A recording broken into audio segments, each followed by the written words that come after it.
Om Jananim Sharadam Devim Ramakrishnam Jagadgurum Padapadme Tayo Shritva Pranamami Muhurmuhu.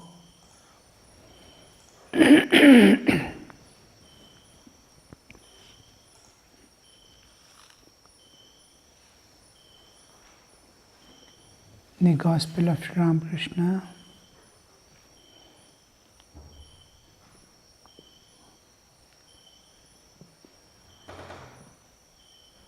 about the ecstatic love of God. Sri Ramakrishna says that is a true wine. Wine is what makes one, supposed to make one forget the world, forget oneself, forget all the burdens that he is carrying. But it leads to deterioration. Here, when the same thing is turned to the divine, it becomes the wine of ecstatic love, love of God. The whole universe originates with the ripple of love. It runs through love and sacrifice, and ultimately the whole universe merges back in the Absolute by becoming same reverse process of becoming nada, then slowly condensing down to waves, then to ripples of love, and finally merges in the absolute existence, the whole universe. With love it begins, in love it sustains, and in love it merges back, reverts back to the absolute. This love, you can see a glimpse of it from the saints and incarnations of God. All other love in the world is just for namesake love. The term is used same, but the contents are different. This is transient, momentary, constantly subjected to change, and then it vanishes. But this becomes eternal. When it is turned to the divine, it becomes eternal. You recognize your immortal being, Amritattva. When you experience that Amritattva of love of God and love God in the same way, slowly one merges in the other ultimately. Like river merging in the ocean, the Jivatman merges in the Absolute, to be himself the bliss absolute. And whenever grace of Mother lifts that soul again, separates, just like we go, nature takes us every day into deep sleep, where I am alone as bliss. And again, she brings me back to the waking state, to be identified with the physical body, to work out my karmic load and old vasanas. And for anything, what we experience, good or bad, right or wrong, we alone are responsible. Nobody is responsible, though apparently there may be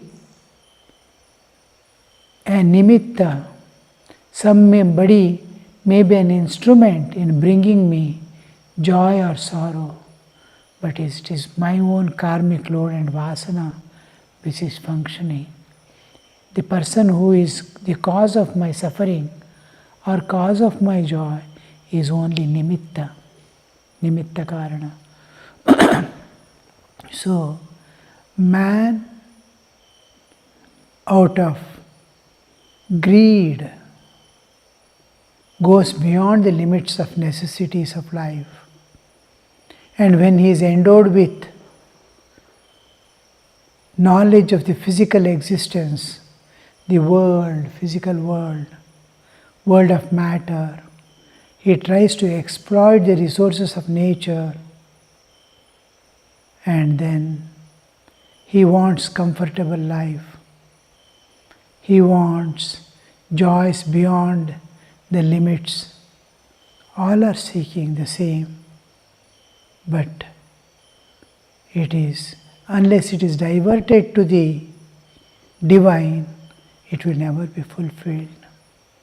It will become a disease, it will become a pain. And we create troubles, we create problems, and then call for help. Shout in the top of voice, either why God has done to me like this, or I am helpless, come and help me. The problem is created by the same person. We create problem and call for help. Instead, if we turn our torch to the divine, we will be in ocean of bliss.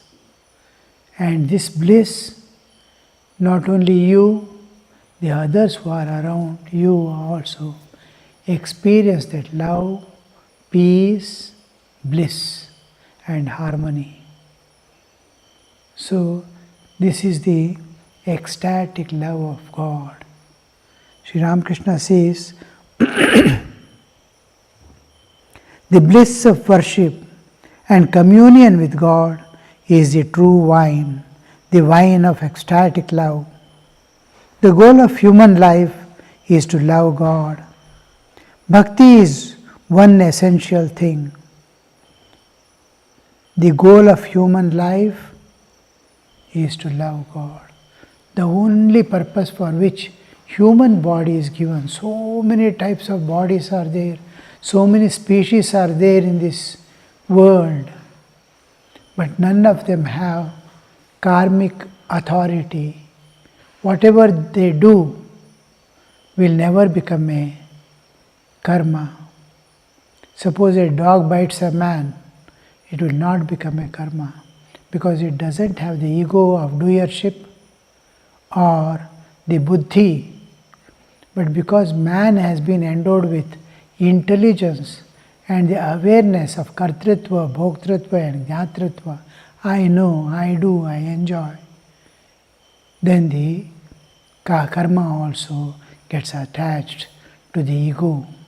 That ego is absent in the animals and all other species, and because of this they don't get the karma. If dog bites a man, it never becomes karma, or it comes in newspaper. If man bites a dog, then first thing it comes in newspaper, in the capital heading, and becomes a karma also. Karma phala also is there. So, karma is there. When suppose you kick someone in sleep, it will not become karma. When you are awake, you kick someone, it becomes karma. Because ego is not there, doership is not there, intelligence is not there. In sleep, when you kick someone, it will not become karma. After realizing God, the ego goes away. Whatever he does, good or bad, will never become karma. It doesn't have karma phala after realizing God. If he kills also, nothing happens to him, nor if he loves and serves also. No papa punya, because his self, bodily existence, he belongs totally to nature, governed by nature, and there is no ego of doership or enjoyership in that. So that we see here Sri Ramakrishna says the goal of human life, when human life is given, the responsibility is given to that soul. Now you have the authority and right to act and get whatever you want. In no other species you are going to pass through, you will be having that authority of doing karma. Only you can do in human life and transcend in nature and go beyond. Intelligence has that unique capacity not only to utilize the resources of nature and make a joyful living here, but to transcend the nature and go beyond. Total freedom from nature forever. Nature cannot bind you, give you joys or suffering, birth or death. If at all you come into the universe, it is out of your own will, out of your own pleasure. You are coming here just for a tour at the expenses of nature. You have nothing to lose or gain. You only enjoy, guide the souls, others to move in the direction of eternal freedom. So Sri Ramakrishna says, the only purpose for which the human body is given is to realize God. If that is not done, nothing has been achieved by that person.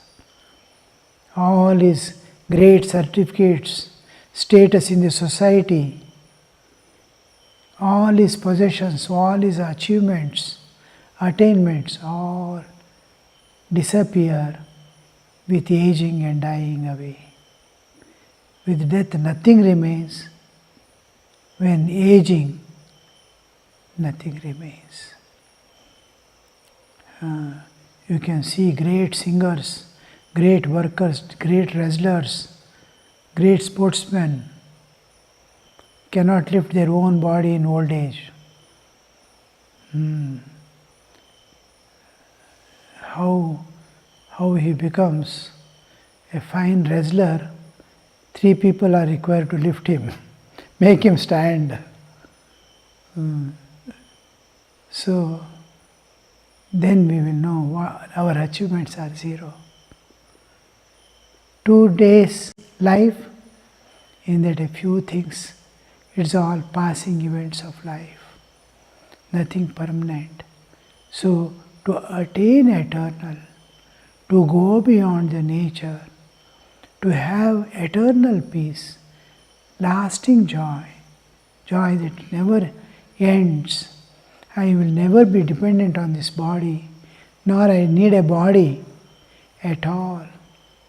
So that status to attain is easiest path and natural path.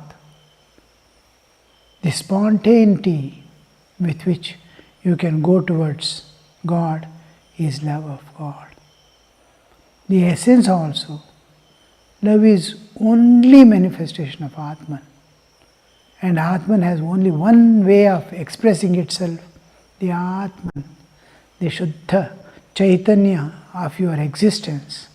Your pure existence has only one thing that can manifest through from it into the nature and beyond, is love. Nothing else belongs to you. Neither body doesn't belong to you, mind doesn't belong to you, intellect doesn't belong to you, your energies do not belong to you. All this belongs to nature. Nature's part, you will have to return and go. But your Atman, it flows out. Your only thing that can flow out from you, manifest from you, is love. And that, if it is given to God, the river safely reaches the ocean. So Sri Ramakrishna says, Love is the essence of human life. The goal of human life, Guri of human life is to love God. Bhakti is the one thing, one essential thing. Essential when we say you have no life without it. Air is an essential thing. Stop it 2 minutes and see how essential it is. For human life, Bhakti is one essential thing. Otherwise, he is no human. If he has not got love of God, love of God presupposes love of all beings. The concept of God, it goes on expanding as you love, start loving God, that your worldly love dissolves and universal love manifests. I love my children, I love my wife or husband, I love my parents, my family is too small a thing. It is like children's prattle, not even play, it is prattle, mobile in the hands of children. But loving God is an entirely different thing. It is from real to the real. This world is unreal, passing events. So the whole of bodily existence, independent of bodily existence, it loves, independent of the universe, something from within beyond, the subjective ultimate is loving the objective ultimate. That is the ecstatic love of God, objective ultimate, subjective ultimate, go within ultimate. The Atman is loving the Brahman. The Jiva is loving God, independent of body. So, if you are not got that love, which really knew, loves the real beyond. If it is not there, you are not yet come to the human level at all. You are unfit to be called human if you don't love God. So we have to grow to the human level from the animal level. We are still in the animal level. In everyone there will be animalhood, humanhood and divinehood. We have to destroy the animalhood in us, transcend the humanhood and manifest the inner divinity. That is what is. Why the love is essential is because you have to reach back your divine status. So here he says, Bhakti is one essential thing. To know God through jnana and reasoning is extremely difficult. Why? The main thing is, jnana through reasoning is difficult because it is an instrument of nature I am trying to utilize to know God. Intellect belongs to Pancha Jnanendriya, Pancha Karmendriya, Pancha Prana, Buddhi, Manas, all belong to nature, Prakriti. So, I am utilizing a product of nature to know the God, an instrument. When I love God and try to know, I myself, there is no instrument. I am independent of all instrument, I am approaching God. This, through body I try to serve God, is some instrument is there, bodily instrument. Mind is an instrument, but heart is not an instrument. So here it becomes difficult because that mind and intellect which I am going to control is not in my control. It is not in my vasha. It is Prakriti vasha. It is driven by the nature. So my inner nature, my vasanas, drive them in a different direction. Like the water naturally flowing downward. Kedagilidu hariyude Jalada nija gunavaya. Its nature of the water is to flow down. So is the mind. Its nature is to flow down. To turn it towards the divine is impossible. Now water, can you make all the water turn upward and start moving? Can you change the nature of water? No. But there is one thing which makes the water move up, is sunshine. Every bit of water anywhere fallen, it makes it cloud. It evaporates. The moment sun is carrying, leaving all the dirt there, sun doesn't care what dirt is there in water. It doesn't look at the dirt at all, what dirt it has got. It looks only at the water and evaporates the water and gives beautiful form of cloud. Pure water, it separates sunshine. It is similarly in Jiva, there is natural tendency is to flow downward towards the worldly enjoyments. But God is there who lifts the same soul up. The moment what all is needed is exposure to God. Open yourself to God. He lifts you. Because there are some places, deep forest, you will see damp earth, pit is there, water. It takes centuries perhaps to evaporate because the darkness and shade, sunshine doesn't reach there at all. The dampness never gets dried up because it is not exposed to sun. The very next field, it is open, it is dry, you cannot dig even. Here if you walk, it will go inside. Your weight is sufficient to press down the earth. There it is, just by the side, exposed to sun and not exposed to sun. Wetness doesn't dry up.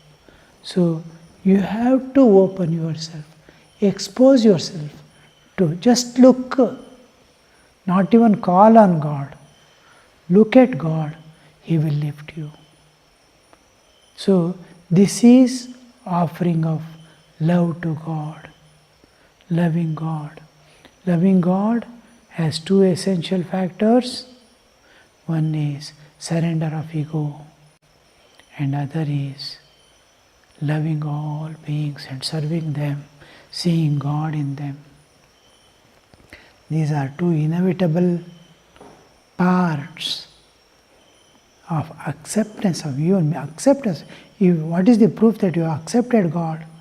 Is you will not have any more ego.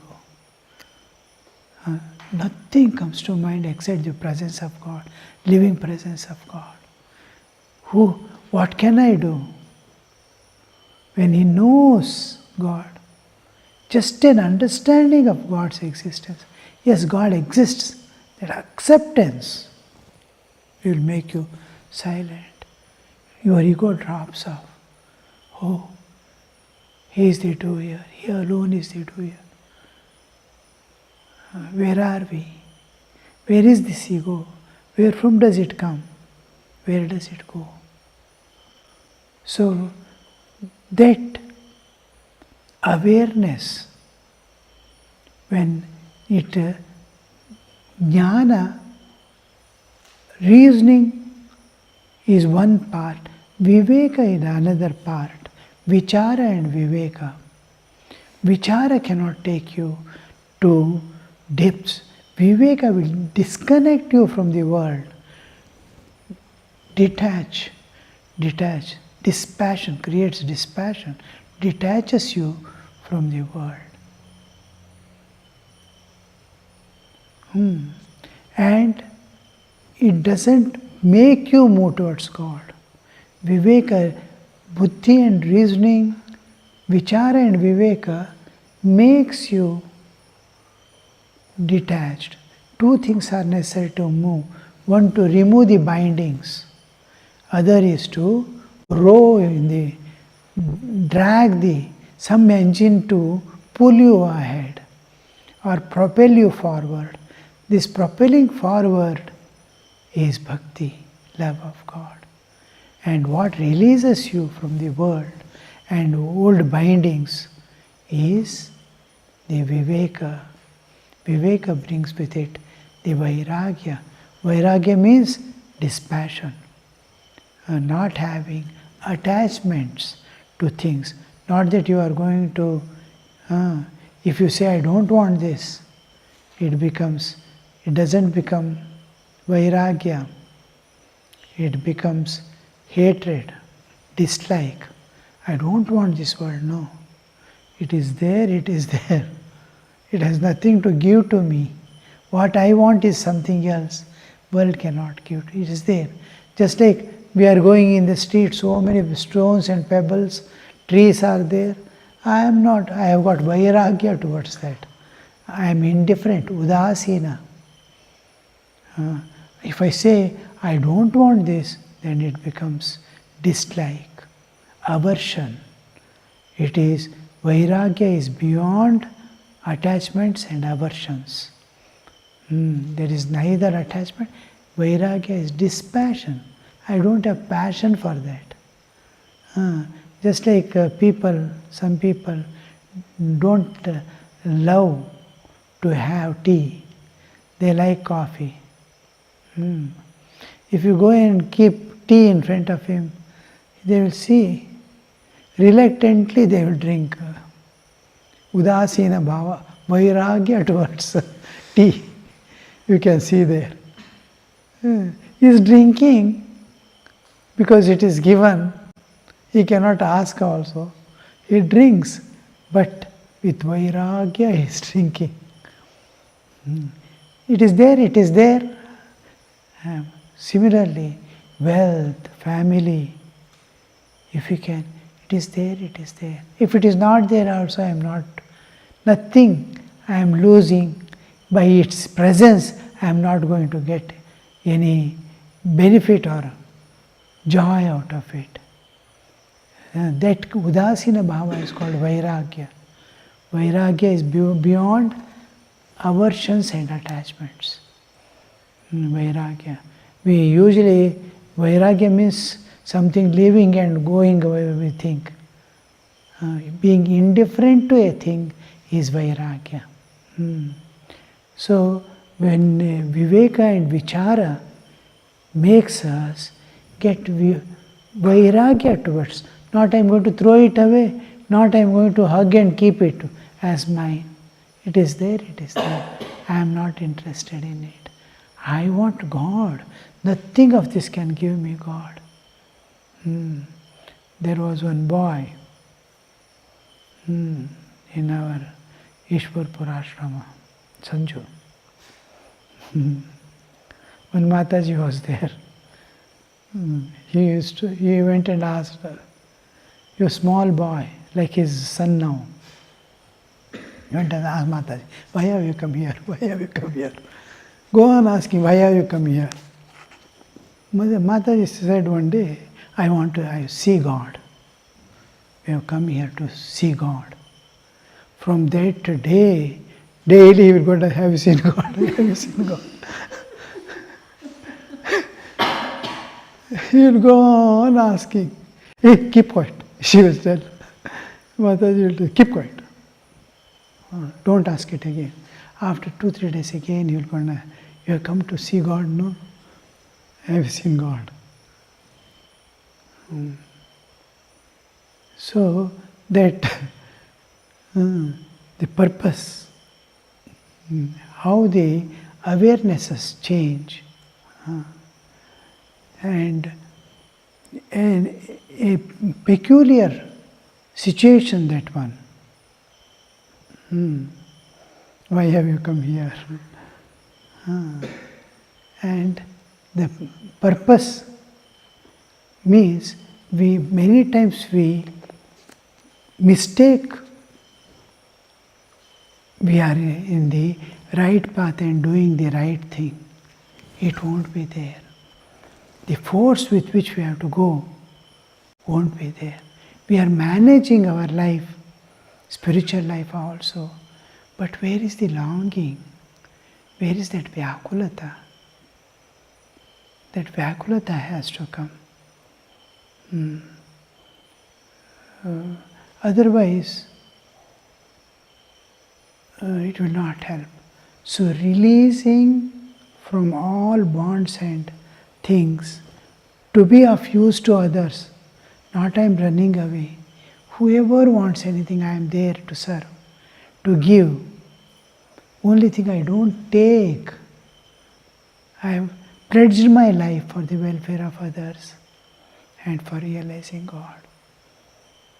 Till I start my journey seriously, the only thing I can do is to serve, see the divine in them. Try to see God in everyone. Try to give love. The moment you stop seeking, I want this, I want that. When the seeking starts, you get great peace. We will be seeking something inside. That seeking makes us weep. That then it gets peace.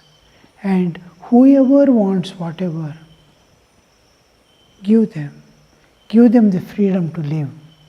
Give them the thing they need in their life. As far as, just like Shiva we discussed, as far as your demands, requests are legitimate, it will be sanctioned. It will be given to you. So, like that is the saint's life, and the same thing you will be imitating as the sadhaka also. What is natural for them, spontaneous for them, is the sadhana for us. We will be living like a saint's life. We are trying to imitate. It is imitation. Slowly, the reality awakens with our imagination, our superimposition. Saints' dealings, feelings are superimposed on us. That will recognize the reality within us. It slowly starts responding. Just like nature's feeling, if we superimpose, nature's drives come out. If you superimpose divinehood, divinity will manifest. Simple law. So, if you see a suffering man, you are superimposing the nature's highest compassion as human. It is not divine yet, because I have not been able to see God yet in them. So, immediately I start weeping or trying to help some way. That nature is responding to nature. Suppose it is divine. How the saints look at the world, how they serve without getting involved, absolutely free, absolutely unbound, all the time ready to serve anyone, and allow them to go ahead. So that giving is what is expected of us. Om Shanti Shanti Shanti Harihi Om Tat Sat Shri Ramakrishna Arpanamastu.